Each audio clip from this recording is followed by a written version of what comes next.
అందరికీ నమస్తే ప్రజలారా.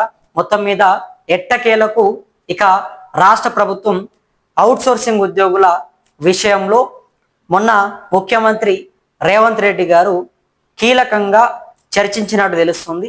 సో ఇక అవుట్సోర్సింగ్ ఉద్యోగుల జీతాల విషయంలో ప్రభుత్వం ఇప్పటి నుండి కఠినమైనటువంటి చర్యలు తెరపైకి తీసుకురాబోతుంది. మొత్తం కూడా అవుట్సోర్సింగ్ ఉద్యోగులందరూ జీతాలు రాక ఎన్ని విధాలుగా ఇబ్బంది పడ్డారు, ఎన్ని విధాలుగా అవస్థలు పడ్డారు. దాదాపు 10 నెలలుగా జీతాలు రాకపోతే ఆ ఉద్యోగి పరిస్థితి ఎట్లా ఉంటుంది, ఆ కుటుంబం పరిస్థితి ఏమవుతుంది? ఎందుకంటే తెలంగాణ రాష్ట్రంలో 5 లక్షల మంది అవుట్సోర్సింగ్ ఉద్యోగులు పూర్తిగా కూడా జీతాలు సమయానికి పడక, జీతాలు రాక నానా అవస్థలు పడ్డారు, నానా ఇబ్బందులు పడ్డారు. వాళ్ళ ఇంట్లోకి నిత్యావసర సరుకులు తెచ్చుకోవాలన్నా, ఏం చేయాలన్నా కూడా నానా గోసలు వాళ్ళు పడ్డటువంటి పరిస్థితి. సో మరి వాటిని మనము ఎంఎల్ఆర్ న్యూస్ తెలుగు వేదికలో పూర్తిగా కూడా పెట్టే ప్రయత్నం చేశాము, మాట్లాడాము.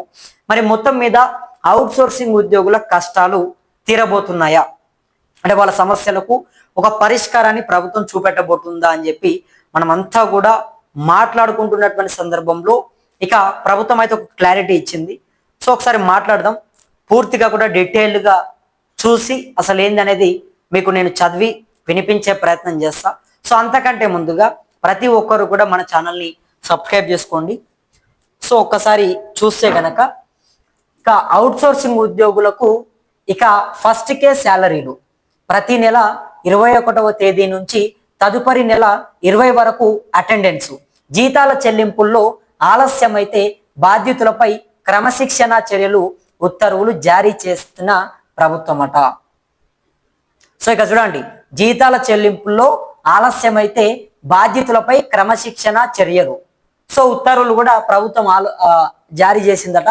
దీనికి జీవో కూడా విడుదల చేసింది.